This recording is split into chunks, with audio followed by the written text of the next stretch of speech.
नरसिम्हन के बाद नई एमसीडी जो है इस बार फिर जो मेयर बनेगा उसकी ताकत मुख्यमंत्री के लगभग बराबर होगी। और आप लोगों ने बीजेपी के दौर में वो दौर देखा है।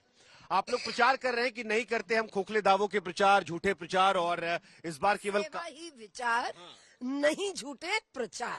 तो जनता के मन में सवाल आता है कि 15 साल में काम नहीं हुआ इसलिए ही झूठे प्रचार नहीं, या वाकई में कुछ ऐसा है क्योंकि बीजेपी प्रचार प्रसार में बहुत आगे रही, हमने कई चुनावों में देखा है, तो इस बार क्यों नहीं प्रचार? देखिए, सेवा ही विचार, जैसे मैंने आपसे कहा, और भारतीय जनता पार्टी ने देश में भी और दिल्ली की निगम ने भी बहुत काम किए हैं। दिल्ली की इतनी सेवा करी है, 3 बार इसीलिए लगातार जिताते चले आ रहे हैं। तो अगर आप लोगों ने इतना काम किया तो ये छोटी छोटी समस्याओं की बात करें। लोगों ने कहा कि देखिए नालियां बहुत है, सड़कों पे जाएंगे पारों किनारे गड्ढे, पानी में पैर घुस जाता है। तो अगर सेवा विचार नहीं करते, झूठे प्रचार, तो फिर ये बातें क्यों रहेगी? क्योंकि केजरीवाल जी कह रहे हैं 230 सीट। चुनौतियां, केजरीवाल जी तो गोवा भी जीत के आ रहे थे, केजरीवाल जी तो हिमाचल में भी सरकार बना रहे थे, केजरीवाल तो जमानत जब्त करा के आए मध्य प्रदेश में भी, केजरीवाल जी की जमानत जब्त हो रही है गुजरात में भी, और केजरीवाल जी देखेंगे कि यहाँ सिमट जाएंगे 60-70 में, जैसे पहले 49 में सिमटे थे, अभी भी सिमट जाएंगे 250 में। भारतीय जनता पार्टी क्लियरली अपनी पूरी बढ़िया मेजोरिटी के साथ दिल्ली में 4 तारीख को वोटिंग है, 7 को नतीजे आ ही जाएंगे। एक अनिल चौधरी जी ने पोस्ट किया मैम कि हम दलित मैनिफेस्टो जारी कर रहे हैं। अब ये दलित मैनिफेस्टो क्या होता है? क्योंकि कांग्रेस कई साल से गायब है, और दलित मैनिफेस्टो आपको लगता नहीं कि ये जात पात वाली सियासत है? देखिए ऐसा है, कांग्रेस सभी समाज के लोगों को और सभी धर्म के लोगों को साथ लेके चलती है, सेक्युलर पार्टी है, ये आप सबको मालूम ही है। इसके लिए कुछ लोग 15 साल से आजकल मंदिर भी काफी जा रहे हैं आप लोग। हम तो शुरू से जा रहे हैं, सभी जा रहे हैं, हम हर धर्म में विश्वास रखते हैं। अभी आरती जी ने कहा कि 2017 में भी हम थम्पिंग मेजोरिटी से जीत कर आए, 15 साल से निगम में ये हैं, तो फिर कैंडिडेट बदलने की जरूरत क्यों पड़ती है? क्यों हर बार भाजपा के जो कैंडिडेट्स हैं 5 साल पार्षद रहे, उसके बाद में जब चुनाव आता है, 2017 में भी ऐसा हुआ, कैंडिडेट बदले गए, इस बार फिर से कैंडिडेट बदले गए। क्यों उन पुराने चेहरों को विश्वास नहीं रखते उनके ऊपर कि उनको वापस जमीन पर उतारा जाए? क्यों उनको बार बार बदल दिया जाता है? 15 सालों में 30 मेयर रहे, क्यों उनके चेहरे सामने नहीं आते कि हमने इतना काम किया है और हम जनता के बीच जाके वोट मांग सके? देखिए, आम आदमी पार्टी कहती है कि हम लोग कट्टर ईमानदार पार्टी है, सबसे ईमानदार पार्टी, नेता हमारे ईमानदार हैं, मनीष जी ईमानदार है, ये किया वो किया। अमित अरोड़ा कौन है? लगातार भारतीय जनता, हमने तो खाली पूछा कौन है। लगातार भारतीय जनता पार्टी में अलग अलग आरोप लगा रही है। हमने तो कहा ही नहीं आरोप लगाए सर, हम तो खाली नाम पूछ रहे हैं। टिकटॉक स्टार बनी पड़ी है भारतीय जनता, पूछ रहे हैं नाम क्या है? डेली जो है एक अमित अरोड़ा जी है। वो एक एक करके सारे नाम, जितने भी आम आदमी पार्टी के नेता है जो हाईलाइट रहते हैं, सबके नाम एक कहावत कहते हैं चोर की दाढ़े। हमने तो कुछ कहा नहीं। अमित नहीं, ये सवाल इसलिए पूछा मैंने क्योंकि अमित अरोड़ा जी पर आरोप लगे हैं, और उनसे फिर आप देखिए अमित अरोड़ा गिरफ्तार कर लिया गया है। आज बड़ी खबर आई है, शराब घोटाले में ईडी ने अमित अरोड़ा गिरफ्तार किया, और इनके परिचय ये है कि मनीष सिसोदिया जी की ये खासम खास है, और आरोप ये लगा था कि शराब माफियाओं से पैसा लिया इन्होंने। अब सवाल ये आता है कि आप लोग कूड़ा का जिक्र करते हैं जिससे बीजेपी बचती है, बीजेपी कहती है सबसे करप्ट पार्टी है, तो करप्शन और कूड़े के बीच में जनता कैसे विश्वास करे? क्योंकि अगर आपके स्कूलों में धांधली की बात आ रही है, पानी में जल निगम में धांधली की बात आ रही है, या शराब घोटाले को लेकर आ रही है, तो फिर विश्वास कैसे करे कि आप लोग सही हैं और आपको वोट दिया? मैं बताता हूँ आपको, 2 चीज बताता हूँ। अभी तो पूरा इन्होंने जो है शराब घोटाले को लेकर पूरा एक बहुत बड़ा पहाड़ बनाया, उसके बाद जो है पूरा ईडी इन्वेस्टिगेशन किया, उसके बाद अल्टीमेटली क्या हुआ, चार्जशीट जब दायर करी, मनीष सिसोदिया जो पहले अभियुक्त ने बनाए थे उनका नाम ही नहीं है। तो भारतीय जनता पार्टी किस तरीके की राजनीति कर रही है? भारतीय जनता पार्टी जो है किस तरीके के कांग्रेस कह रही है, अगर वो नीति ठीक थी, अगर वो शराब नीति ठीक थी तो उसको वापस क्यों लिया? भारतीय जनता पार्टी जो है कांग्रेस तो कांग्रेस भी, भारतीय जनता पार्टी और कांग्रेस एक हो चुके हैं इस समय आम आदमी पार्टी को हराने के लिए, क्योंकि उन्हें पता है कि एमसीडी में भारतीय जनता पार्टी ने कुछ काम नहीं किया। कांग्रेस के पास चलते हैं। मैम देखिए, आम आदमी पार्टी कहती है कि हमारे पास कट्टर ईमानदारी है, कट्टर देशभक्ति है, और हमारे पास इंसानियत है। कांग्रेस के पास क्या है? देखिए, अगर इनके पास कट्टर ईमानदारी होती तो इनके मंत्री जेल में होते। अभी स्टिंग जारी हुआ था ना कि उनको, 1 मिनट भाई साहब बोलने दीजिए, अगर ईमानदारी होती तो फिर वो इस तरीके से उनका जेल से जो है वीडियो नहीं आता कि वो मसाज करा रहे हैं, वहां जाके उनकी सेवा हो रही है। कांग्रेस के ऊपर बहुत सारे इल्जाम लगाकर, कांग्रेस के बड़े नेताओं पे इल्जाम लगाकर केजरीवाल जी सत्ता में आए थे कि जी भ्रष्टाचार हुआ। क्या किसी एक के खिलाफ भी उनको कोई सबूत मिला, कुछ दिखा पाए? उनको माफी, उनको 1 मिनट भाई साहब, उनके खिलाफ कुछ नहीं मिल पाया, कुछ नहीं मिल पाया। केवल और केवल इन्होंने झूठ बोलकर जनता को बरगलाने का काम किया। सर देखिए, भ्रष्टाचार तो इनका खुद का है, टिकटों में भ्रष्टाचार। मैं आ रहा हूं, आप जवाब दीजिएगा। एक सवाल आता है। आप स्कूलों की बात कर रहे थे। दिल्ली में डायरेक्टरेट ऑफ विजिलेंस ने एक रिपोर्ट दी है कि 193 स्कूल हैं जहां पर 2405 क्लासरूम बनाए गए हैं और इसमें जो अनियमितता हुई है उसमें लगभग 1300 करोड़ रुपए का हेरफेर हुआ है। अब सवाल यह है कि आप स्कूल बना रहे हैं, आप कह रहे हैं कि उनको हम नए तरीके से बना रहे हैं, आप जो भी काम कर रहे हैं हर एक काम में अगर भ्रष्टाचार आ जा रहा है तो वो आम आदमी पार्टी जिस पर कांग्रेस कह रही है कि परसेप्शन की बात कर आपने उन्हें गायब कर दिया, तो वही नैतिकता वही परसेप्शन आपको लेकर क्यों ना बने जनता? मेरा बेचारा जो डायरेक्टर विजिलेंस है उनसे बहुत जो है सहानुभूति है।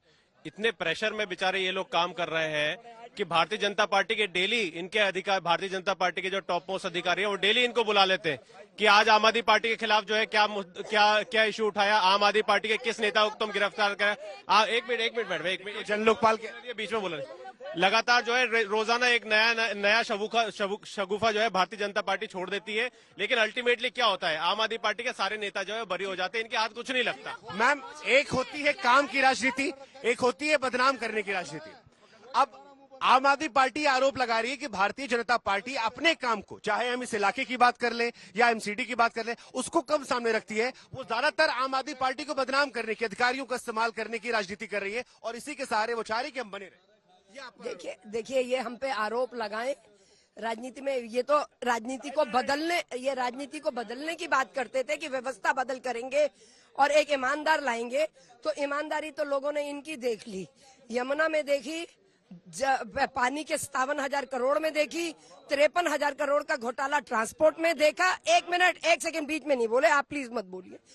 और उसके बाद में आज ये जो बात करते हैं पूरी तरह से फेल हो गए हैं। अभी आपने इन्हीं की बात की। नहीं, आप ये देखिए, मैं आपको मार्केट में खड़े हैं, मार्केट सील हो गई थी, ये सील कर दी थी ये मार्केट, ये लाजपत नगर की दुकानें जो है वो सील कर दी थी। हेलो, खोली किसने? निगम ने ना खोली, किसने? निगम ने खोली है ना। इनके कुत्ते और बिल्लियां इनके मोहल्ला क्लिनिक में। एक मिनट जब इन्होंने एक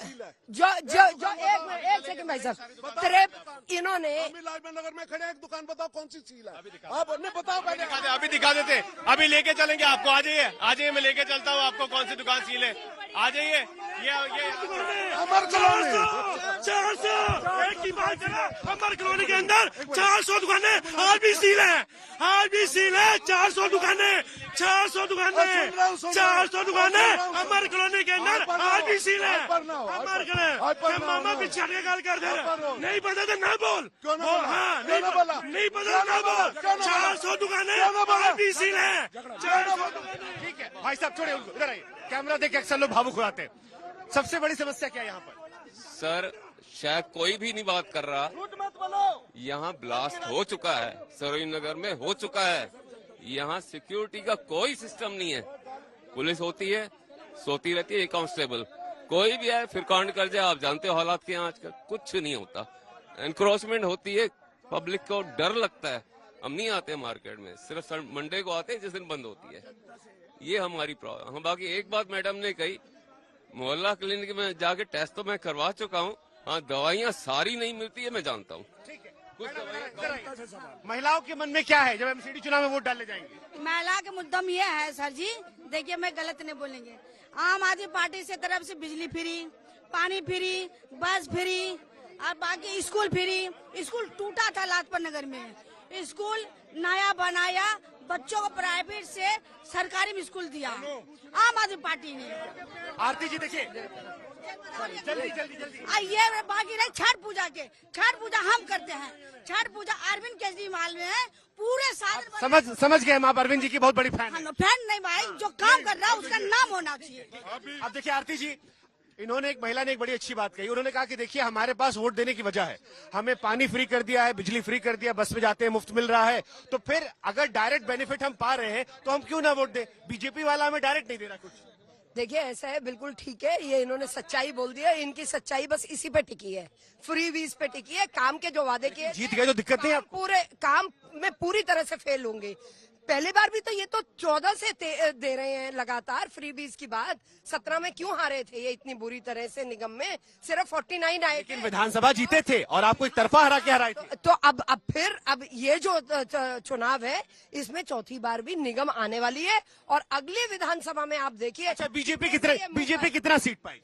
बीजेपी 150 से ऊपर पाएगी। देखिए, आप लोग 200 दावा भी नहीं कर रहे, 230 कह रहे हैं। वो तो 230 वो कह सकते हैं, वो ऐसे व्यक्ति हैं। ये अभी कहने लगे कि भाजपा को, निगम को हमने 1000 करोड़ दिए, 1000 करोड़ दिए, खाता नहीं खुलेगा इनका। कोई लोकल आदमी और सवाल पूछाता है, लोकल व्यक्ति। एक सवाल मैं ये पूछना चाहता हूँ बीजेपी वालों से, एक मिनट, यहाँ पर है। बीजेपी वालों से एक सवाल है। आप भी जानते हैं, आप भी हिंदुस्तान में रहते हैं, आपको 15 लाख मिले? 15 लाख वाला पूरा बयान सुना था आपने? क्या बयान था? हर अकाउंट में 15 लाख रुपए आने थे। आप फिर से उसको दोबारा सुनिएगा। ये व्हाट्सएप पे फॉरवर्ड आ गया आपके पास। भैया मैं हर 6 महीने के बाद दिल्ली में आता हूँ, पंजाब से हूँ एक्चुअली मैं। जितने भी बीजेपी वाले हो चाहे कांग्रेस वाले हो, किसी ने कोई काम नहीं किया। आप वालों को नहीं बोलेंगे? मैं बता रहा हूँ आपको, क्योंकि हमारे जितना भी अगर एक एसी का वहाँ पे चल जाता था उसका 9,000 10,000 रुपए एक घर में बिल आता था। इस बार केजरीवाल को 67 सीटें वहाँ पे मिली हैं, तो इस बार हमारा हर का बिजली का बिल घर का 0 आया। तो इसलिए मैं केजरीवाल को, मुझसे कई सारे लोग अभी सुबह ही मिले जो हम बाइट ले रहे थे, उन्होंने कहा कि देखिए मकान मालिक को तो फायदा हो रहा है, लेकिन जो किराएदार है उससे 10 रुपए यूनिट ले रहे हैं। कोई यूनिट नहीं ले रहा वहाँ पे। मैं अपने सारे लिया जा रहा है 10 रुपए यूनिट हम भी दे रहे हैं। नहीं, हम भी दे रहे हैं सर, ये गलत बात है। 10 रुपए यूनिट दिया जा रहा है। मैं अपने डॉक्यूमेंट सारा दिखा, हर चीज नहीं, जो चीज है वो है। कितना रुपए यूनिट? 10 रुपए यूनिट दे रहे हैं। आप किराएदार है? हाँ, किराएदार। कोई किराएदार यहाँ पर? हम किराएदार आ जाए ले रहा है, 10 रुपए यूनिट ले रहा है, हर वाले के ले रहा है। किराएदारों के लिए भी फ्री यूनिट के लिए सरकार ने पॉलिसी बनाई है। मकान मालिक से एनओसी लाए और वहाँ जो फ्री यूनिट जो है वो उस 200 यूनिट का लाभ जो है उठा ये कह रहे हैं कि जो मकान मालिक है उसको तो आपने दे दिया, लेकिन जो किराएदार गरीब आदमी है, रोज काम कर रहा है, बाहर से आया है, वो बेचारा संघर्ष करता रहता है, उसको फायदा नहीं होता। नहीं, बिल्कुल सारे किराएदार भाई जो है उनसे भी सहानुभूति है। पूरी तरीके से सरकार ने पॉलिसी बना रखी है कि किराएदार मीटर लगाएंगी और 200 यूनिट जो है वो फ्री बिजली की 200 यूनिट जो है वो किराएदारों को मिलेगी।